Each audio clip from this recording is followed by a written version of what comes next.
The acrid tang of smoke stung Charissa's nostrils as she stepped through the charred doorway.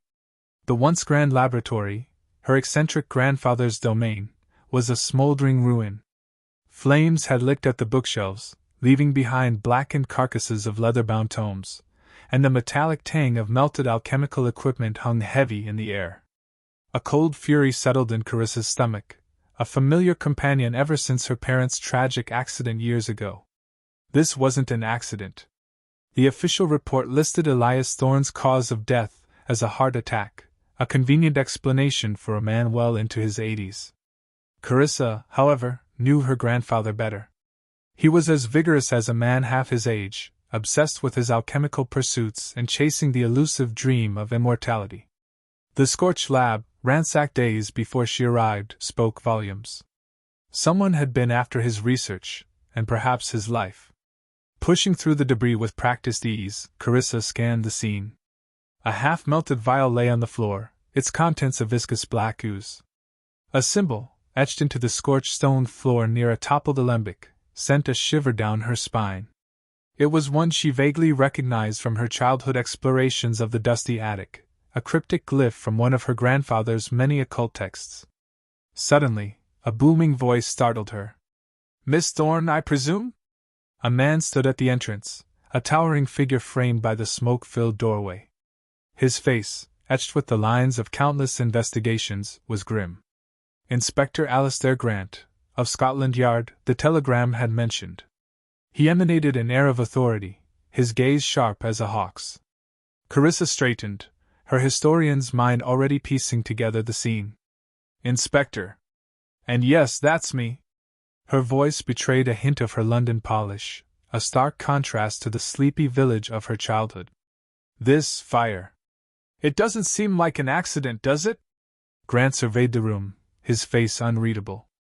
"That's why we're here, Miss Thorne. An unfortunate incident indeed. But sometimes accidents have a way of revealing hidden truths."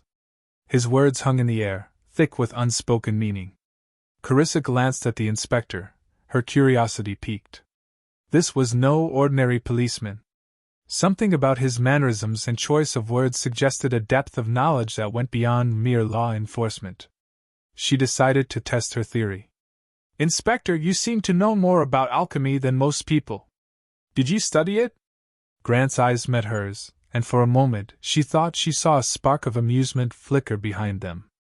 "In a manner of speaking, Miss Thorne. My father was an alchemist, as was his father before him.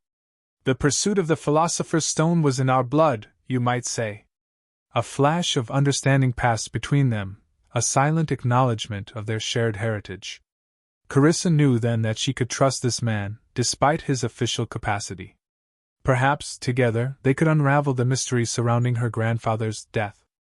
"I take it you've found something interesting?" Grant asked, nodding toward the symbol etched into the floor. Charissa followed his gaze and squatted beside the glyph. "It's one of my grandfather's ciphers. He used it to mark important discoveries, or, I don't know, places he wanted to keep hidden." She traced her finger over the intricate lines, remembering the stories he had told her as a child, of ancient secrets and lost knowledge.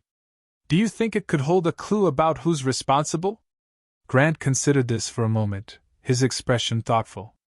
"It's certainly worth investigating. And I believe we have the means to do so, Miss Thorne." He reached into his coat pocket and produced a small, ornate key, its surface etched with more of the same glyphs. "Your grandfather entrusted me with this before he passed. He believed I would need it someday."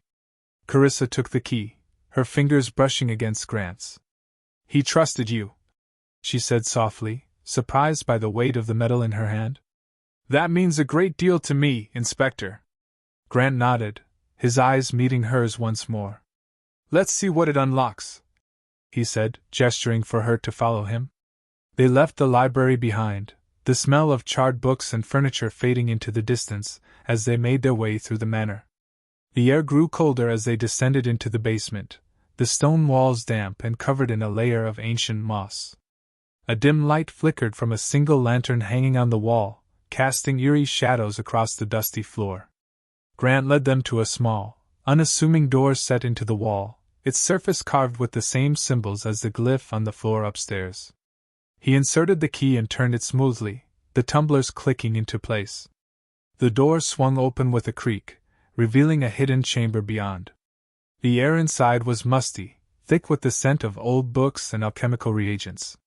Bookshelves lined the walls, filled with leather-bound tomes and scrolls, each one bearing the telltale signs of extensive use. In the center of the room sat a large, ornate table, its surface covered in a variety of arcane instruments and implements. Charissa's heart raced with excitement as she took in the sight before her. This was her grandfather's sanctum sanctorum, his life's work reduced to ashes above them, but the knowledge contained within this room still lived on. "This is where he did his most important work," she breathed, running her fingers over the spines of the books. "Indeed," Grant replied, his voice hushed. "And I believe that's where we'll find the answers we seek." With a nod, he motioned for her to follow him deeper into the chamber. Together they began their search for the truth behind her grandfather's death. Charissa felt a thrill of anticipation as she examined the various artifacts and books that surrounded her. She ran her fingers over the worn leather bindings, wondering what secrets lay hidden within their pages. Grant, meanwhile, seemed to know exactly where to look, carefully inspecting each item on the table and in the shelves. Time seemed to slow down as they worked, their minds lost in the intricate details of their investigation. They pored over ancient maps, deciphered cryptic notes, and even examined a few of the alchemical reagents stored in glass vials. Charissa found herself completely absorbed in the world her grandfather had created, feeling a sense of connection to him that she hadn't experienced in years. As the afternoon turned to evening, they found a series of hidden compartments built into the walls, each containing more of her grandfather's research. Grant took out a small flashlight and led her through a narrow passageway, the air growing cooler and damper as they descended deeper into the earth. The sound of their footsteps echoed off the stone walls, making the already eerie atmosphere seem even more claustrophobic. Finally, they emerged into a small, circular room carved directly from the living rock. The air was thick with the scent of mold and age, and a single flickering candle cast long shadows across the walls. In the center of the room stood a massive stone altar, its surface covered in more of her grandfather's glyphs and ciphers. "This is it," Grant whispered, his voice barely audible over the sound of their breathing. "This is where he hid whatever it was he was working on before he died." Charissa felt a shiver of anticipation run down her spine. "And you think we can find out who's responsible by solving these ciphers?" she asked, running her fingers over the ancient symbols etched into the stone. Grant nodded, his expression grim. "It's our best chance, Miss Thorne. And I believe we have everything we need." Together, they got to work, deciphering the ciphers and unlocking the secrets that her grandfather had left behind. As they labored over the ancient glyphs and symbols, they pieced together a chilling story of betrayal and greed. It seemed that her grandfather had stumbled upon something of immense power and importance, something that others were willing to kill for. The clues they uncovered pointed to a group of powerful individuals who had infiltrated the highest ranks of academia and magic, their ambition knew no bounds. The candle flickered, casting eerie shadows across the walls as they worked deep into the night. Their hands moved with a practiced efficiency, translating the cryptic messages and revealing the identity of the one responsible for her grandfather's death. As dawn broke outside, they finally finished their work. Charissa felt a weight settle in the pit of her stomach as she read the final words, confirming their suspicions. She looked up at Grant, her eyes filled with determination. "We have to stop them," she said, her voice steady despite the fear that threatened to overwhelm her. "We have to bring them to justice." Grant nodded gravely, his expression solemn. "We do, Miss Thorne. And we will.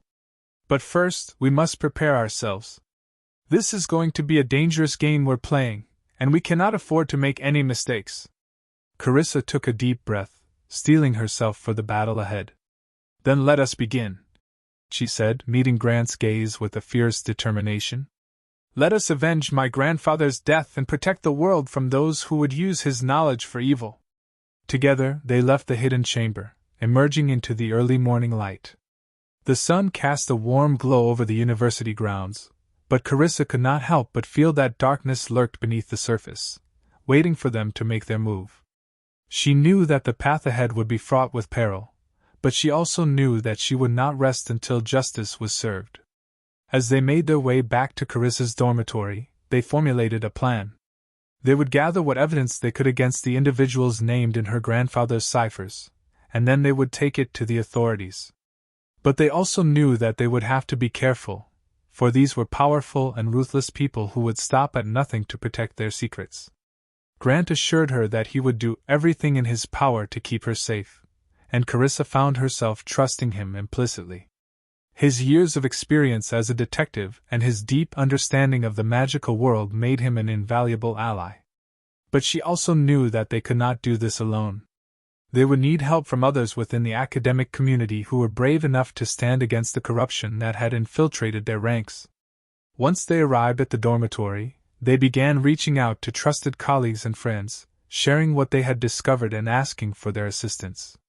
The response was overwhelming, with many offering their support and promising to help in any way they could. Charissa felt a surge of hope as she realized that they were not alone in this fight. As the days turned into weeks, their investigation continued apace. They gathered more evidence, made more allies, and plotted their strategy against their enemies. They trained together, honing their skills in both magic and mundane combat, preparing for the day when they would finally confront those responsible for her grandfather's death. The night before their planned confrontation, Charissa lay awake, her mind racing with anticipation and fear. She couldn't help but wonder if they were prepared enough, if they had overlooked anything. She reached over and took Grant's hand, squeezing it reassuringly. He squeezed back, his grip firm but gentle. "Are you sure you want to do this?" he asked softly. "It's not too late to back out." Charissa shook her head, her determination unwavering. "No, detective. I have to see this through. My grandfather sacrificed everything for his work, and now it's up to me to make sure it doesn't fall into the wrong hands." Grant nodded, understanding her words on a deep level.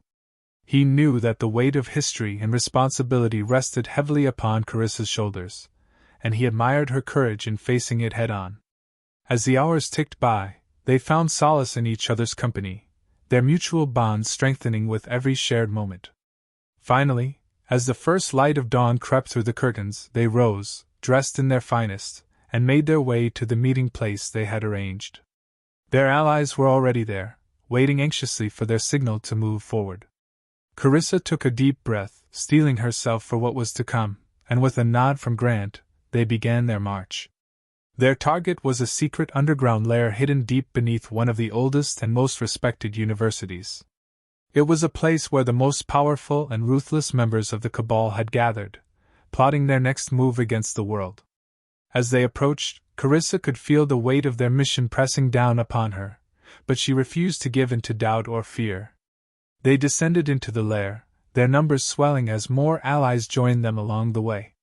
The air grew thick with tension and magic, and the sound of clashing steel filled the air as they prepared for the inevitable confrontation.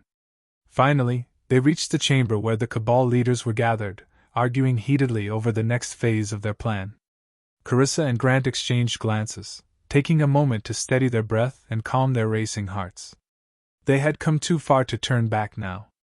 With a nod of agreement, they stepped forward, leading their allies into the chamber. The Cabal leaders looked up in surprise as the group of determined scholars and law enforcement officers marched toward them, weapons at the ready. "You're too late, Miss Thorne," sneered one of the leaders, a wizened old man with a crooked nose. "Your evidence means nothing against us. We have powerful allies in high places." Charissa smiled grimly. "Perhaps," she said, her voice steady despite the pounding of her heart. "But we have something you don't.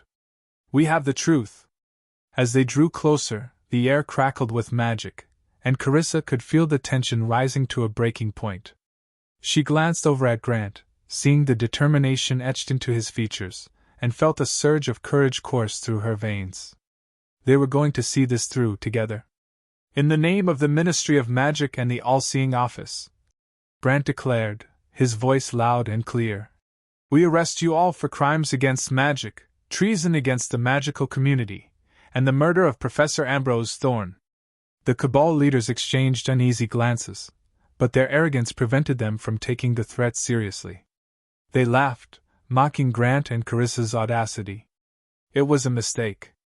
In the next heartbeat, Charissa launched herself forward, her wand extended, while Grant drew his own weapon and charged in. The battle was swift and brutal, with spells flying through the air and steel clashing against steel. Charissa felt the weight of her magic tugging at her, threatening to overwhelm her senses, but she fought through it, focusing on her target with single-minded determination. As the dust began to settle, Charissa looked around, taking in the carnage that surrounded them. The Cabal leaders were all defeated, their magic spent and their bodies battered. They had done it. They had won. But the victory came at a heavy cost. Many of their allies had been wounded in the fight, and some had not made it out alive. The air was thick with the smell of blood and the acrid tang of spent magic. Grant staggered over to her, his face grim as he surveyed the scene. "We need to get the wounded taken care of," he said, his voice hoarse with emotion. "And then we need to contact the Ministry. They'll want to know about this." Charissa nodded, her heart heavy with the weight of their losses. Together, they began to tend to the wounded, doing what they could to staunch the flow of blood and soothe the pain of their injuries. As they worked, she couldn't help but glance at Grant from time to time, marveling at how far they had come and how much they had achieved. Hours later, the surviving members of their group were led away by Ministry officials, who would see to it that they received the care and protection they deserved. Charissa and Grant stood together, watching as their allies were escorted from the room, their minds filled with the memories of the battle and the friends they had lost. "You did it, Charissa," Grant said, a hint of pride in his voice. "You found your grandfather's killers. You brought them to justice." She looked up at him, tears welling in her eyes. "We did it, Grant. Together. And we'll continue to fight, won't we? To make sure that magic is used for good, and not for evil?" He took her hand in his, squeezing it gently. "Always," he said with a smile. "Together, we can make the world a better place. A safer place." As they walked away, arm in arm, Charissa knew that their journey was far from over. But with Grant by her side, she felt a sense of determination and hope that nothing could diminish.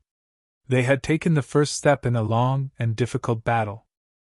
The news of the raid on the Cabal's lair sent shockwaves through the magical community. Charissa and Grant became unlikely heroes, celebrated for their bravery and for bringing down a powerful organization that had been operating in the shadows for years. However, their victory came with a bitter aftertaste. The investigation that followed revealed a network of corruption far deeper than they had imagined. One of the surviving Cabal leaders, a cunning woman named Mona Smythe, had managed to escape during the fight. Charissa knew she wouldn't stay hidden for long. Mona was too ambitious and vengeful to simply disappear. As expected, whispers of renewed threats and sabotage began to surface. Meanwhile, Charissa delved deeper into her grandfather's research. She discovered that his obsession with the philosopher's stone wasn't just about immortality. It was about unlocking a powerful source of magic, one that could be used for good or evil. The Cabal had wanted this power for their own nefarious purposes, and Mona likely did too. Charissa's studies led her to ancient texts and forgotten libraries, searching for clues about the stone's location and how to control its immense power. The research was demanding, pushing Charissa's intellectual and magical abilities to the limit. Yet she couldn't shake the feeling that time was running out. Grant, ever the pragmatist, grounded Charissa's more theoretical approach. He used his network of informants within the Ministry to track down Mona's movements. Together, they pieced together a potential lead, a hidden archaeological dig rumored to be searching for an artifact of immense magical significance. Charissa suspected this could be the Philosopher's Stone, and Mona might be pulling the strings behind the operation. The journey to the dig site would be perilous, located deep within a remote and treacherous jungle rumored to be guarded by magical creatures. Despite the dangers, Charissa and Grant knew they had to act. They assembled a small team of trusted allies, a skilled seer with a knack for stealth, a historian specializing in ancient artifacts, and a young mage with an uncanny ability to sense magical disturbances. The trek through the jungle was fraught with challenges. They encountered venomous snakes, hostile flora, and territorial magical beasts. Charissa's knowledge of herbal remedies came in handy, and Grant's leadership kept the group focused and determined. Finally, after weeks of struggle, they reached the dig's site. It was a sprawling network of tents and trenches, filled with archaeologists working tirelessly under the relentless sun. Charissa used her historian's background to infiltrate the camp, posing as a scholar interested in their findings. Grant, utilizing his detective skills, mingled with the guards, searching for any sign of Mona's involvement. As they explored the camp, Charissa and Grant discovered unsettling details. The archaeologists were unknowingly unearthing ancient wards, endangering themselves and potentially unleashing a powerful curse. Meanwhile, Charissa found evidence of Mona's presence: coded messages, hidden symbols, and a discarded amulet she recognized from her grandfather's research. It was clear Mona was manipulating the archaeologists, using them to unearth the stone for her own ends. Charissa knew they had to act fast. She devised a plan with Grant: disrupt the excavation, warn the archaeologists of the impending danger, and confront Mona if she appeared. The ensuing confrontation was explosive. Mona, alerted to Charissa's presence, materialized in the heart of the dig's site, a malevolent force wielding dark magic. A fierce battle ensued. Charissa drew upon her knowledge of ancient spells and the lessons learned from her grandfather's research. Grant, ever the tactician, used his environment and knowledge of Mona's ruthlessness to his advantage. The battle raged, leaving the archaeologists bewildered and terrified. In a desperate move, Charissa employed a risky spell passed down by her grandfather, a containment spell that could sever the stone's connection to the earth's magic, rendering it inert. The energy surge was immense, throwing Charissa back and leaving her momentarily stunned. Regaining her senses, she saw Mona defeated, the amulet around her neck shattered. The stone, its power subdued, lay dormant amongst the excavated ruins. The archaeologists, shaken but safe, were escorted away by ministry officials. Charissa collapsed from exhaustion, her body drained but her spirit soaring. Grant rushed to her side, relief etched on his face. Mona, apprehended by ministry officials, cursed them all with a venomous heat. The threat of the philosopher's stone was neutralized for now. But Charissa knew their work was far from over. Mona's vow for revenge hung heavy in the air, and the deeper secrets of the cabal remained unearthed. Charissa and Grant emerged from the jungle, forever bonded by their experience, ready to face whatever dangers awaited them. Thank you for watching this video. I hope you enjoyed it. If you did, please subscribe to stay updated with our latest stories, give us a like if you want to see more, and drop a comment below to let us know your thoughts.